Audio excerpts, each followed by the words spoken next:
Halo semua, ketemu lagi sama aku Nita di channel Ekonom. Di kesempatan kali ini, aku bakal ngebahas tentang asuransi, khususnya asuransi kesehatan. Ngomongin tentang asuransi, aku sering dengar cerita dari dua sisi yang berbeda. Mungkin di antara kamu punya pengalaman yang sama. Sisi pertama, kita sering dengar cerita-cerita dari keluarga, teman, atau mungkin agen asuransi. Misalnya nih, ada orang yang kena penyakit kritis, dan biayanya itu mahal banget. Akhirnya tertolong karena seluruh pengobatan dan sebagian pengobatannya itu di-cover sama asuransi. Di sisi lain, banyak juga cerita-cerita yang memprihatinkan yang datang dari nasabah asuransi. Kalau pengajuan klaim atau asuransinya itu ditolak. Bahkan gak jarang juga para nasabah asuransi melaporkan kasus ini ke polisi. Loh, kok bisa gitu ya? Di satu sisi banyak cerita manis dari orang yang tertolong karena ikut asuransi. Di sisi lain, ada juga yang merasa dirugikan. Jadi sebetulnya asuransi itu penting nggak sih? Atau emang hal itu diperlukan? Apa mending nabung sendiri aja? Atau gimana ya? Nah, di sini aku mau ngebahas beberapa hal tentang asuransi. Mungkin di antara kamu ada yang udah kepikiran buat ambil asuransi. Semoga video ini cocok buat kamu. Kalau kamu merasa cocok dengan video-video di channel ini, silahkan subscribe channel ini, agar kita bisa sama-sama belajar dan bijak dalam mengambil keputusan ekonomi. Jangan lupa nyalain juga loncengnya, biar kamu dapat info konten-konten menarik dari kami. Oh iya, di video ini aku nggak akan promosiin perusahaan asuransi manapun, namun murni memberi informasi dari sudut pandang yang netral. Oke, kita lanjut ya. Hal yang perlu kamu tahu adalah skema asuransi kesehatan itu sendiri. Secara umum, asuransi kesehatan adalah pertanggungan sejumlah biaya perawatan kalau terjadi resiko kesehatan. Jadi, kalau kita sakit, biayanya itu akan ditanggung oleh pihak asuransi. Ada yang dibayarin semua, ada juga yang dibayarin sebagian. Kalau mau mendapatkan manfaat dari asuransi tersebut, kita itu perlu membayar iuran atau premi. Ada yang sistem bayar bulanan, ada juga yang tipe tahunan. Dan jumlahnya itu bervariasi, dari yang ratusan ribu sampai puluhan juta rupiah. Perlu diingat juga, kalau setiap perusahaan asuransi ini punya kebijakan yang beragam dan beda-beda. Mulai dari cakupan perlindungannya, proses klaim asuransinya, sampai jenis asuransi kesehatannya. Oke, kita bahas bareng yuk. Mulai dari cakupan perlindungannya. Nah, setiap perusahaan asuransi itu punya jaminan yang berbeda antara asuransi satu dengan yang lainnya. Ada yang cover rawat inap, ada juga yang cover rawat inap sama rawat jalan. Ada juga yang cover penyakit kritis, ada pula yang cover pengobatan di dalam negeri aja. Tapi ada juga yang cover pengobatan sampai ke luar negeri. Semua jenis cover ini itu tergantung dari jenis produk yang kita pilih. Ini yang menurut aku penting dan kamu harus tahu, yaitu nentuin kebutuhan kamu sendiri. Sebetulnya, kebutuhan kamu itu apa sih? Jadi, kita itu jangan nurut aja sama apa yang ditawarin sama agen asuransi. Harusnya itu kita yang bisa menentukan asuransi kita itu apa. Hal kedua, proses klaim dari asuransinya. Misalnya ada asuransi yang langsung membiayai pengobatan kita saat kita sakit. Jenis asuransi ini disebut asuransi cashless. Nah, proses klaimnya itu saat kita menunjukkan kartu anggota asuransi kepada pihak rumah sakit. Semua pembiayaan pengobatan di rumah sakit atau klinik menjadi tanggungan perusahaan asuransi, yang nantinya akan ditagih pihak rumah sakit. Pengurusan tagihan klaim dilakukan di rumah sakit ke perusahaan asuransi yang bersangkutan. Jadi, semua pengobatan sampai perawatan akan langsung otomatis dibayarkan. Ada juga klaim reimburse. Jadi, kalau kita sakit, kita itu harus membayar pakai uang pribadi kita dulu. Nanti, kita bisa mengajukan klaim penggantian biaya pengobatan atau perawatan ke pihak asuransi yang bersangkutan. Gampangnya itu kita nalangin dulu. Yang ketiga, jenis asuransinya. Secara umum, asuransi itu bisa kita bagi.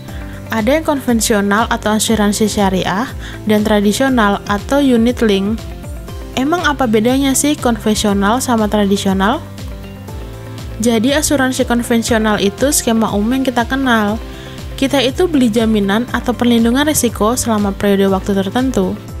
Kalau asuransi syariah, sistemnya itu mengikuti sistem syariah, yaitu saling melindungi dan tolong-menolong antar sesama nasabah.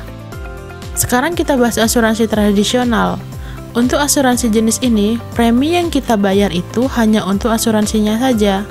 Dan biasanya, premi yang kita bayar itu bakalan hangus kalau tidak terjadi resiko apa-apa. Sementara unit link itu asuransi plus investasi.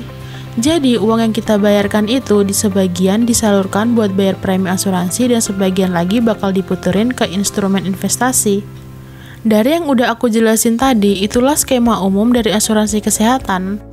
Sekarang aku mau ngasih tips buat kamu, agar kamu terhindar dari oknum nakal dari agen asuransi, yang nawarin produk-produk asuransi yang tidak sesuai sama kebutuhan kamu.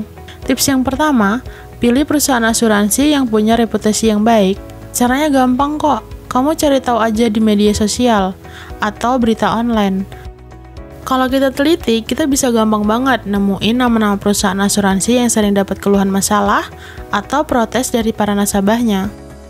Setahu aku, perusahaan yang sering bermasalah itu ya perusahaan asuransi yang sama. Nah, asuransi yang bagus itu biasanya minim keluhannya. Tips yang kedua, pilih agen asuransi yang kita kenal baik. Karena di saat kita sakit, agen inilah yang akan bantuin kita serta memastikan kalau kita itu dapat pelayanan dari asuransi.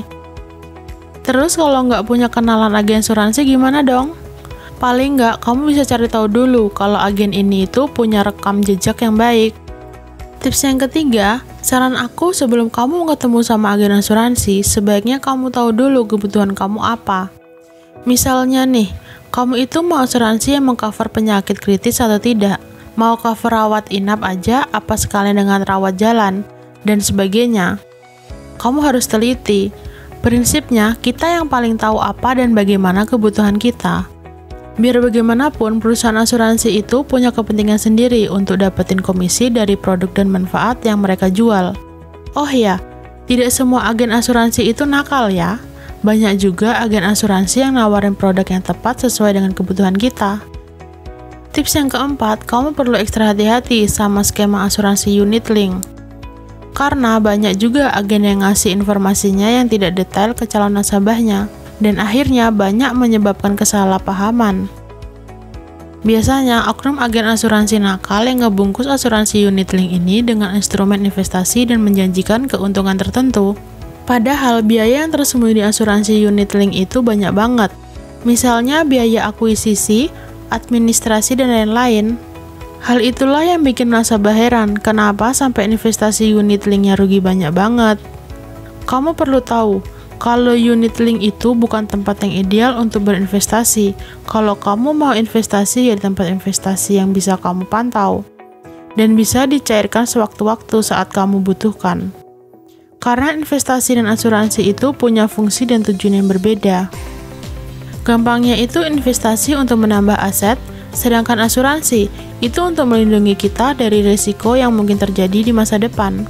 Sebaiknya jangan campur-campur ya. Unit link ini bagusnya buat dana cadangan kalau suatu hari nanti kita nggak mampu buat bayar cicilan premi karena hal tertentu. Sebetulnya asuransi itu penting nggak sih? Menurut aku pribadi, asuransi kesehatan itu wajib punya, minimal BPJS kesehatan deh, yang relatif murah. Alasannya cepat atau lambat, seiring bertambahnya usia, kondisi fisik kita akan semakin menurun dan lebih rentan sakit. Karena biaya pengobatan sakit, apalagi biaya pengobatan penyakit kritis itu mahal banget. Bisa-bisa uang tabungan kita yang kita kumpulin bertahun-tahun itu habis seketika. Karena hanya satu penyakit atau karena perawatan pas kecelakaan. Nah, setelah kamu nonton video ini, semoga kamu bisa lebih bijak dalam mengambil keputusan dan bisa nambah wawasan kamu tentang dunia ekonomi kamu. Sampai jumpa di video-video selanjutnya.